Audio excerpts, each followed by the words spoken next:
اس کے ہاتھوں سے گلا دبا کر مارا گیا تھا اور اس کا کوئی کپڑا بھی اترا ہوا نہیں تھا۔ میری رائے یہ تھی کہ اس نے بدی کا ارتکاب نہیں کیا تھا۔ لاش کے ارد گرد زمین کچی تھی۔ کھوجی نے بتایا کہ دھینگا مشتی ہوئی ہے۔ اس سے یہ پتہ چلتا ہے کہ عورت نے اپنی عزت بچانے کے لیے مزاحمت کی ہے۔ یہ تو قدرتی امر تھا۔ اس کھڈ میں اگر عورت تھی تو اسے برے مقصد کے لیے لایا یا یہاں روکا گیا ہوگا۔ یہ تو واضح ہو گیا تھا کہ قتل کا باعث عورت ہے۔ سوال یہ تھا کہ عورت کے ساتھ کون تھا یا کون آیا تھا جس نے مقتول کو قتل کیا اور عورت کو بچا کر لے گیا۔ یہ سوال بھی پیدا ہوا کہ اس نے عورت کو بچایا ہوگا یا اسے زبردستی اپنے ساتھ لے گیا ہوگا۔ لاش پوسٹ مارٹم کے لیے بھجوانے کا انتظام کیا۔ مقتول کا گاؤں وہاں سے تقریباً 1 میل دور تھا۔ اس کے گھر والوں کو بھی پتہ نہیں چلا تھا کہ وہ قتل ہو گیا ہے۔ نمبردار نے، جو سکھ تھا، اس کے ساتھ کے 2 آدمیوں نے، جن میں سے ایک ہندو اور ایک مسلمان تھا، مجھے کہا کہ آپ پولیس کے افسر ہیں، ہم سے زیادہ بہتر سمجھتے ہیں، لیکن ہم اب بھی آپ کو یہی مشورہ دیں گے کہ اس واردات پر مٹی ڈالیں۔ یہ جنوں کی کارستانی ہے۔ مسلمان نے چند سال پہلے ایک قتل کی کہانی سنا دی اور آخر میں کہا کہ تھانے دار کو بہت پریشانی اٹھانی پڑی۔ آخر انگریز پولیس کپتان نے آ کر حکم دیا کہ تفتیش روک دو، یہ قتل جنات نے کیا ہے اور ہم جنات کو نہیں پکڑ سکتے۔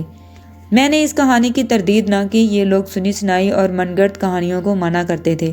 مجھے معلوم تھا کہ کوئی دانےدار تفتیش سے جان چھڑانے کے لیے مشہور کر دے کہ یہ جنوں کی واردات ہے، اور انگریز افسر ایسی بے بنیاد بات سوچا بھی نہیں کرتے تھے۔ قتل اور ڈاکے کی وارداتوں کی تفتیش میں ذاتی دلچسپی لیا کرتے تھے۔ میں لاش پوسٹ مارٹم کے لیے بھجوا کر مقتول کے گاؤں چلا گیا۔ مقتول کی بیوی سے ملا۔ اس کی اولاد صرف 2 بچیاں تھیں، عمریں 12 اور 14 سال ہوں گی۔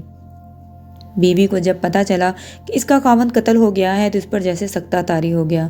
اسے حقیقت کو قبول کرنے میں کچھ دیر لگی۔ میں نے اس سے پوچھا کہ اس کے خاوند کا دشمن کون ہو سکتا ہے۔ اس نے کسی پر بھی شک نہ کیا۔ جس میں سے میں نے بہت کچھ پوچھا، مجھے پتہ چلا کہ مقتول کے پاس زیادہ تر عورتیں آیا کرتی تھیں۔ جنات کا قبضہ زیادہ تر عورتوں پر ہوا کرتا تھا۔ مقتول جن نکالنے کے علاوہ مرادیں پوری کرنے کے تویز اور نقش بھی دیا کرتا تھا۔ بیوی کے ساتھ اس کی بے تکلفی اتنی نہیں تھی کہ وہ اس کے پاس آنے والی عورتوں کے باتیں اسے سناتا۔ بیوی کو اس نے غلام بنا کر رکھا ہوا تھا۔ کیا تمہیں یقین تھا کہ تمہارے خاوند کے قبضے میں جن تھے؟ میں نے پوچھا۔ میں نے کبھی جن دیکھا نہیں، اس نے جواب دیا۔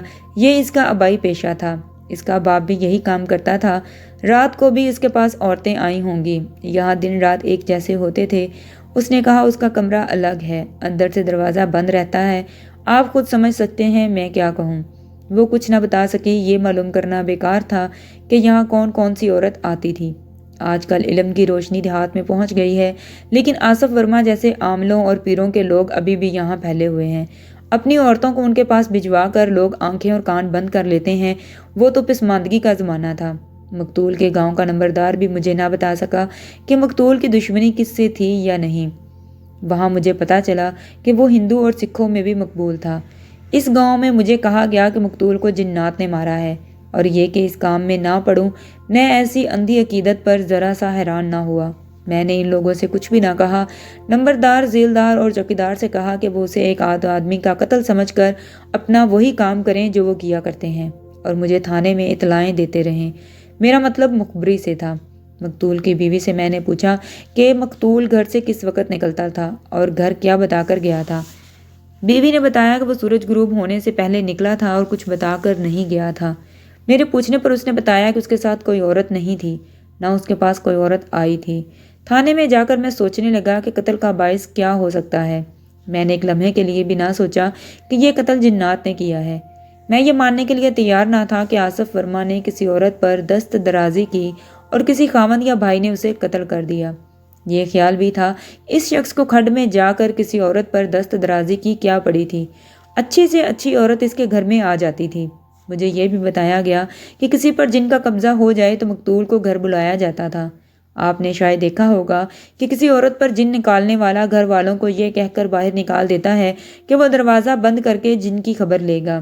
گھر والے بڑی خوشی سے اپنی عورت کو عامل کے ساتھ کمرے میں بند کر دیتے ہیں۔ مقتول بھی ایسا ہی عامل تھا۔ میرے لیے یہ معلوم کرنا مشکل نہیں تھا کہ میرے علاقے کی کون کون سی عورت پر جنات کا قبضہ ہے اور مقتول کس کس کے گھر جاتا ہے۔ مگر میں نہیں مان سکتا تھا کہ وہ اس سلسلے میں قتل ہوا ہے۔ مجھے ایک بات سمجھ میں آئی تھی، وہ کسی عورت کو اپنے ساتھ لے کر جا رہا تھا، اپنے گھر جا رہا ہوگا۔ اس کھڈ کے قریب اسے راہزن یا کوئی پیشہ ور ڈاکو مل گئے۔ عورت جوان اور خوبصورت ہوگی، وہ اسے زبردستی کھڈ میں لے گئے ہوں گے، جہاں عورت نے بھی مقابلہ کیا اور آصف ورما نے بھی۔ اس کوشش میں آصف ورما مارا گیا اور ڈاکوؤں نے عورت کو اپنے ساتھ لے جانا بہتر سمجھا ہوگا۔ میں نے اپنے تھانے کے علاقے کے نمبرداروں وغیرہ کو تھانے حاضری دینے کا پیغام بھیجا۔ پہلے بھی میں نے شاید کسی کہانی میں بتایا تھا کہ نمبردار ذیلدار اور سفید پوش سرکاری آدمی ہوا کرتے تھے۔ یہ پولیس کے بڑے کارآمد مددگار ہوا کرتے تھے، مگر کسی کو مجرم پر پردہ ڈالنا چاہتے تو تھانے دار کی آنکھوں میں دھول جھونک دیا کرتے تھے۔ بعض کیسوں میں تو اس کے ساتھ سودے بازی تک نوبت آ جاتی تھی، لیکن ان کے ہاتھوں میں صرف وہ تھانے دار بے بس ہوا کرتے تھے جو کھانے پینے کے عادی تھے۔ ایسے تھانے داروں کی دکھتی رگیں ان نمبرداروں وغیرہ کے ہاتھ میں ہوتی تھیں۔ آصف ورما کے قتل کے کیس میں مجھے یہی خدشہ نظر آ رہا تھا کہ متعلقہ نمبردار گڑبڑ کرے گا۔ اس کی کوئی وجہ ہو نہ ہو، یہ وجہ سامنے نظر آ رہی تھی کہ سب اسے جنات کی واردات کہہ رہے تھے۔ میں نے جنات کی توہین کر دی تو وہ گاؤں کو نقصان پہنچائیں گے۔ وہ سب مقتول کے موقع تھے۔ ایسا نہ ہوتا تو میں انہیں اس کا دشمن نکال لیتا۔ میں ذہن پر زور دیتا رہا، اپنے ASI اور ہیڈ کانسٹیبلوں کے ساتھ تبادلہ خیال کرتا رہا۔ ASI رنگبیر سنگھ کے، جو ہندو راجپوت تھا، خیالات مجھ سے ملتے جلتے تھے۔ اس نے مجھے سوچنے میں کچھ مدد مل گئی۔ میں چونکہ ان عاملوں اور پیروں کی گدی نشینوں کی پراسرار دنیا سے اچھی طرح واقف تھا، اس لیے مجھے خیال آیا کہ مقتول کی دشمنی اسی کے پیشے کے کسی آدمی سے ہوگی اور جھگڑا عورت پر ہوگا۔ ایک خیال یہ بھی آیا کہ اس عورت جس کی چوڑیوں کے ٹکڑے میرے پاس تھے، دام میں دانے کے طور پر استعمال کیا گیا ہوگا، یعنی آصف ورما کو گھر سے باہر پھندے میں لانے کے لیے اس عورت کو بھیجا گیا ہوگا، اور وہ پھندے میں آ گیا۔ اس نے اس عورت کے ساتھ دست درازی کی، اتنے میں اس کے دشمن آ گئے۔ انہوں نے کلہاڑیوں وغیرہ سے قتل کرنے کی بجائے اس کا گلا دبانا شاید اس لیے مناسب سمجھا کہ یہ تاثر پیدا ہو کہ اسے جنات نے مارا ہے۔ سورج غروب ہو رہا تھا جب مجھے پوسٹ مارٹم رپورٹ ملی۔ مقتول کا گلا دبایا گیا تھا۔ ڈاکٹر کے اندازے کے مطابق مقتول کو مرے 16 گھنٹے گزر گئے تھے۔ یہ اندازہ ہوا کرتا ہے کہ 1 گھنٹہ کم یا زیادہ ہو سکتا ہے۔ اس کے مطابق مقتول رات کو نہیں بلکہ سورج غروب ہونے کے وقت کے لگ بھگ قتل ہوا تھا۔ اس کے گاؤں کے لوگ لاش لینے آئے ہوئے تھے۔ میں ان سے پوچھتا رہا۔ مجھے پتہ چلا کہ اس علاقے میں بھی ایک پیر ہے جو شاہ قلندر حجویری کے نام سے مشہور ہے۔ گاؤں کے ان آدمیوں سے خریدنے پر پتہ چلا کہ مقتول شاہ قلندر کے خلاف باتیں کیا کرتا تھا اور کہا کرتا تھا کہ شاہ قلندر کے قبضے میں کوئی جن نہیں۔ میں نے شاہ کو کبھی دیکھا نہیں تھا، نام سنا تھا۔ مجھے ایسے محسوس ہوا جیسے مقتول کا ایک دشمن مل گیا ہو۔ میں رات کا کھانا کھا کر گھوڑے پر سوار ہوا اور شاہ قلندر کے گاؤں چلا گیا۔ میں پرائیویٹ کپڑوں میں تھا۔ گاؤں میرے تھانے سے تقریباً 3 میل دور تھا۔ شاہ قلندر 3-4 مریدوں میں بیٹھا تھا۔ صاف پتہ چل رہا تھا کہ شراب چڑھی ہوئی ہے۔ اسے بتایا گیا میں کون ہوں۔ اس نے مسکرا کر اور بے نیازی سے گھاؤ تکیے پر نیم دراز ہوتے ہوئے میرے ساتھ ہاتھ ملانے کے لیے ہاتھ بڑھایا۔ میں نے مریدوں کی طرح اس کا ہاتھ اپنے دونوں ہاتھوں میں لے کر چوما اور آنکھوں سے لگایا اور اس کے قدموں میں بیٹھ گیا۔ تھانے دار کو اپنے قدموں میں بیٹھا دیکھ کر اس کے لہجے میں خمار کی کیفیت پیدا ہو گئی۔ اس کی آنکھیں جو پوری کھلی ہوئی تھیں ادھ کھلی ہو گئیں۔ سرکار، میں نے اس مظلوموں کے لہجے میں کہا، بڑی مشکل میں گرفتار ہو کر آیا ہوں، تنہائی میں بات کرنا چاہتا ہوں۔ اس کے اشارے پر سب باہر چلے گئے۔ میرا کانسٹیبل جمیل الدین میرے پاس بیٹھا رہا۔ شاہ قلندر نے مخمور آواز میں کہا کہ میں بات کروں۔ آصف ورما قتل ہو گیا ہے۔ میں نے کہا، مجھے بتایا جا رہا ہے کہ اسے جنوں نے قتل کیا ہے۔ میری نوکری کا سوال ہے سرکار، انگریز ہمارے جنوں کو نہیں مانتے۔ آپ کے ہاتھ میں جو طاقت ہے اور کسی میں نہیں۔ آپ کے متعلق بہت کچھ سن کر آیا ہوں۔ مجھے یہ بتائیں کہ اسے کیا واقعی جنوں نے قتل کیا ہے؟ اگر ایسا ہی ہے تو میں تفتیش سے ہاتھ کھینچ لوں، ورنہ میں بے گناہ لوگوں کو متشبہ بٹھا کر انہیں مارتا پیٹتا رہوں گا۔ اسے میرے جنوں نے قتل کیا ہے، شاہ قلندر حجویری نے کہا۔ وہ میرے جنوں کو ورگلا رہا تھا۔ میرے قبضے میں بڑے ظالم جن ہیں۔ آپ اس مردود کے قتل کی تفتیش چھوڑ دیں، ورنہ آپ کو بھی نقصان پہنچے گا۔ میں جانتا ہوں اسے کون سے جن نے مارا ہے۔ کیا وہ جن بیان دے سکتا ہے کہ یہ قتل اس نے کیا ہے؟ میں نے کہا، میں نے تفتیش روکنے کی کوئی بڑی وجہ لکھنی ہے، ورنہ میرے انگریز افسر کہیں گے کہ میں نے جنات کا بہانہ بنا کر تفتیش سے جان چھڑوائی ہے۔ میں نے اس کے گھٹنوں پر ہاتھ رکھ کر التجا کی، مجھ پر رحم کریں سرکار، اس جن کو حاضر کر کے بیان دلا دیں، ورنہ میں رگڑا جاؤں گا, مجھے نوکری سے جواب مل جائے گا. وہ سوچ میں پڑ گیا.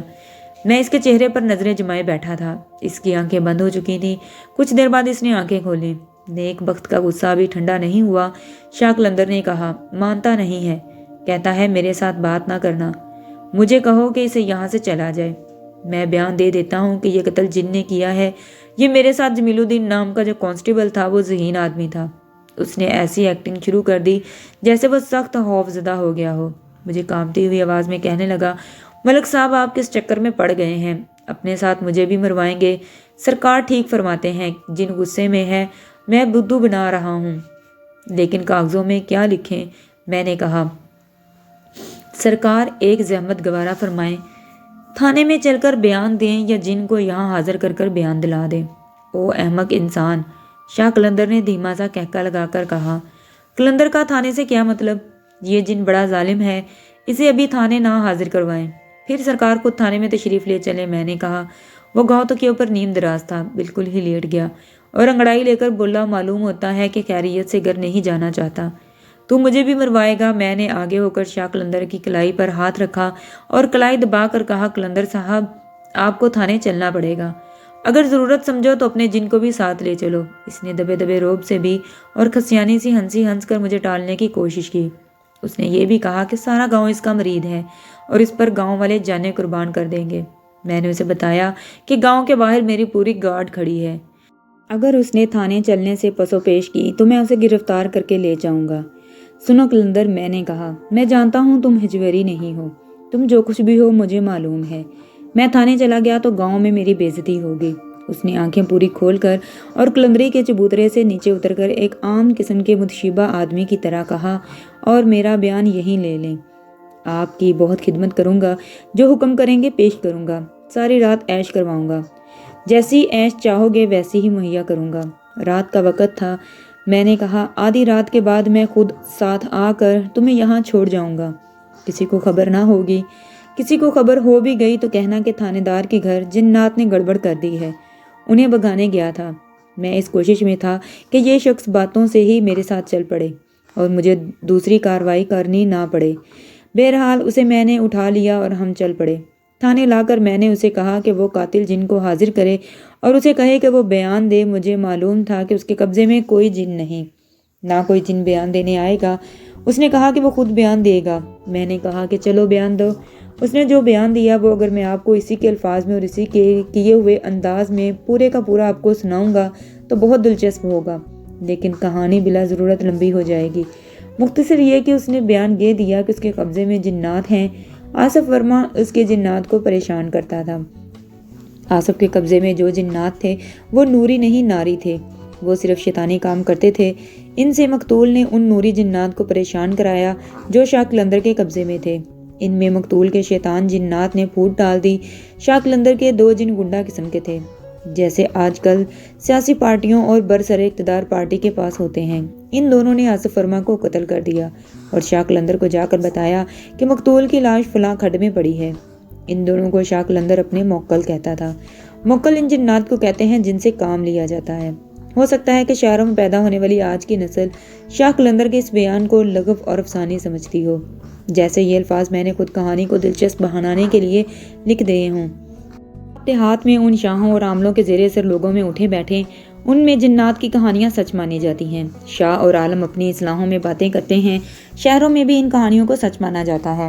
کوئی جن کسی لڑکی پر عاشق ہو جاتا ہے اور کوئی چڑیل کسی مرد پر فریفتہ ہو جاتی ہے.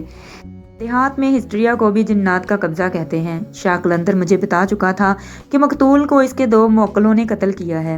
تو میں نے اس سے پوچھا کہ ان دونوں نے یا ان دونوں میں سے ایک نے چوڑیاں پہن رکھی تھیں اور ان کی جوتیاں زنانہ تھیں.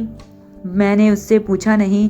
اس نے جواب دیا, میرا خیال ہے کہ ان میں سے ایک نے عورت کا روپ دھارا ہوگا اور آصف ورما کو ورگلا کر اس کھڈ میں لے گیا ہوگا. پھر دوسرا بھی آ گیا ہوگا اور دونوں نے آصف ورما کو مار ڈالا. جناب شاہ قلندر ہجویری صاحب, میں نے اسے کہا, اب اپنے موکلوں سے کہو کہ تمہیں مجھ سے چھڑا کر لے جائیں. اگر وہ نہیں آتے تو انہیں کہو کہ اقبال جرم کریں. اگر وہ یہ بھی نہیں کرتے تو تم اقبال جرم کر لو. قلندر فائدے میں رہو گے. اس نے اپنے انداز سے بات کی, مگر وہ خود محسوس کر رہا ہوگا کہ جی تو دوستو کہانی کا اتنا حصہ کیسا لگا مجھے کمنٹ سیکشن میں ضرور بتائیں۔ اگلا حصہ سننے کے لیے میرے چینل کو سبسکرائب کریں، ویڈیو کو لائک کریں، شیئر کریں، دعاؤں میں مجھے یاد رکھیں، اپنا بہت سا خیال رکھیں۔ اللہ حافظ۔